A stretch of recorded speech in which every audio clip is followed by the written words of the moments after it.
El Chavo del 8 is a Mexican comedy series that has gained increased popularity in Spanish speaking America, as well as Spain, Brazil, and United States in Spanish only, and other countries. It centers around the adventures and tribulations of the title character, El Chavo, an orphan played by the show's creator, Roberto Gomez Bolaños, and other inhabitants of a fictional apartment building, or as called in Spanish, Vincidine. Now the legend. Now anyone has remembered the episode where El Chavo del 8 was pretending that he had been hit by a car? Because if you did, or if you lived during the time it was broadcast, you might have remembered and noticed that there was a period of 4 months between this and the previous episode. Okay, what happened in this period of 4 months? Roberto Gomez Bolaños apparently had filmed of what is supposed to be the series finale of El Chavo del 8, and is more or less real in this episode. According to several former executives, the episode goes like this. The chapter begins with the characteristic intro of the series, but the sound is outdated, and when the incident comes into view, no one shows up. The gates open, as if someone were to enter, but no one goes in. It goes on like this for around 2 or 3 minutes, with its change of shots, and when you finally see El Chavo enter and hear the laugh track, the shots stop changing after this, and it's part where El Chavo comes out and is vaccinated and walks into the street. At this time comes in Kiko and La Chilindrina. Kiko then asks La Chilindrina where El Chavo is. Kiko asks in his character voice, although his cheeks are not as inflated. La Chilindrina says that he is in the streets with tomato sauce, and in the exact moment he says the street, you will hear a horrible roar that does not appear in all the versions of the tape. After the fade out in the scene from the episode to which it was broadcast, the one where El Chavo pretends to be run over, where the characters in the vaccinated were crying.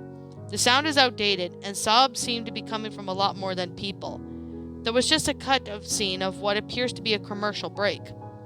Then there is a change to another scenario with Donna Florenda and Donna Rolenda and Dawn on Ramen, Professor Jeff Evans, Kiko, and La Chirendo in front of a black background. In front of them appears to be a coffin with the body of El Chavado, but he is not seen. The 5 characters are especially broken. Donna Florendo looks very gaunt, and what appears like she's just acting. Her grief is even lightened with even more as the camera zooms out over her face for about 5 to 10 minutes. After this incredibly long scene, Kiko and La Chirenda say Chavito in heartbroken voices. Kiko is not speaking his speech gimmick at this time, which raises questions as to whether he and Donna Florenda was really just acting. After the scene, there is a shot of El Chavo's body. It is there more than anywhere else that raises questions. As the body of El Chavo is actually taller than Roberto Bolaño, El Chavo's suit appears to be too small, and as you can see, he is also too fat and his skin color is a bit too dark. Both of his legs are broken and bleeding. The cap that covers his face and his head is covered in blood, and his arms are twisted and emanced.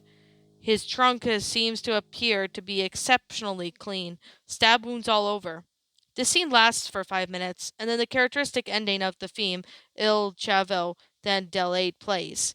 There was a period of 4 months between this time of the episode was filmed and where Chesperdo rejoined the team. There was controversy on who played the body. It was clearly shown that it was not a dummy, and it was not any actor who had appeared to be an extra, or even before all this. In addition to all this, a while back, Roberto Gomez Bolaños said that he wanted to do something that no one had ever seen on television before. During the trip to Peru in 2008, Roberto Chespirito Gomez actually did plan on the series finale of Il Chavo del Ocho, with the same eponymous Il Chavo sacrificing himself to save a child from being hit by a car. He decided not to because his daughter said it would make many children become too depressed and even lead them to taking their own life.